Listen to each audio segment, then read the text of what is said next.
This weekend, Ship Field Hockey won quarterfinals against St. Anselm. The team played at home, beating out number 6 seed Team St. Anselm with a score of 3-0.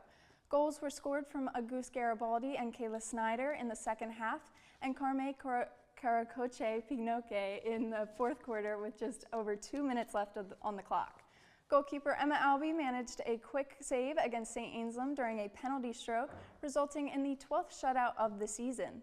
The Raiders now go on to play Kutztown for the third time this year in the semifinals on Friday in Bloomsburg.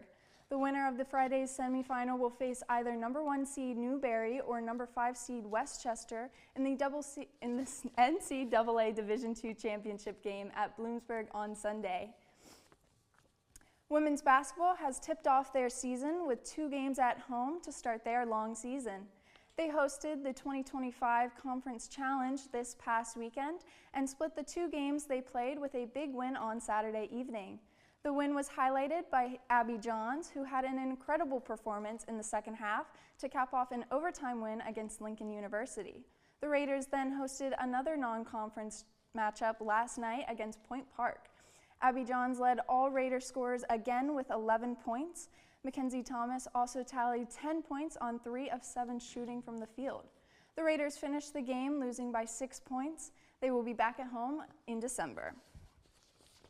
Tuesday night, the Raider volleyball team hosted a PSAC quarterfinal matchup against UPJ at Higas Fieldhouse. The Raiders had a slow start to the night, losing the first 2 sets before rallying back and forcing a 5th set. The comeback was led by impressive performances from Izzy Bombas and Shea Kolovosky. Bombas tied her career high with 14 kills, which included a .565 hitting percentage. She also had 6 block assists and tied her career high with 3 solo blocks. Kolovosky led Shippensburg's defense with 15 digs and added on 5 assists to her impressive night. In the 5th set, the Raiders fell behind early due to a 6-0 run by the Mountain Cats and were forced to make yet another comeback. Despite a couple of late pushes, Ship ultimately lost the match, ending their PSAC tournament run. Even with the loss, the Raiders' national tournament aspirations are still intact as they await the committee's decision on Monday night. This past Saturday, the Raiders hosted Cal U at Seth Gross Stadium for their final matchup of the season. Ship could not get much done offensively, being held to just 10 points to Cal U's 35. Raider linebacker Nate Myers had 2 tackles for loss, resulting in a final season tally of 14.5.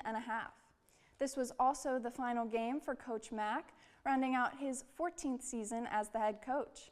Throughout his tenure, Mack has an all-time record of 88 wins and 69 losses in 15 seasons as the head football coach.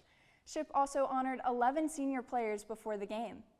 The Raiders will be back at Seth Grove Stadium next fall.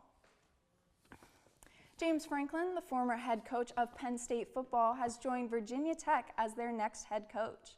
The move was announced late last week, ending a long period of speculation about where Franklin would land after his departure from Happy Valley. James Franklin was quick to arrive at his new coaching position and attended meetings with the university leaders and the athletic staff. The former Penn State head coach spent 12 seasons at Penn State, racking up 104 wins, a Big Ten title in 2016, and led the Nittany Lions to multiple bowl games, including a semifinal appearance just last season. Franklin brings his well-respected recruiting and development talents to the Hokies in the hope of making Virginia Tech a powerhouse football program once again.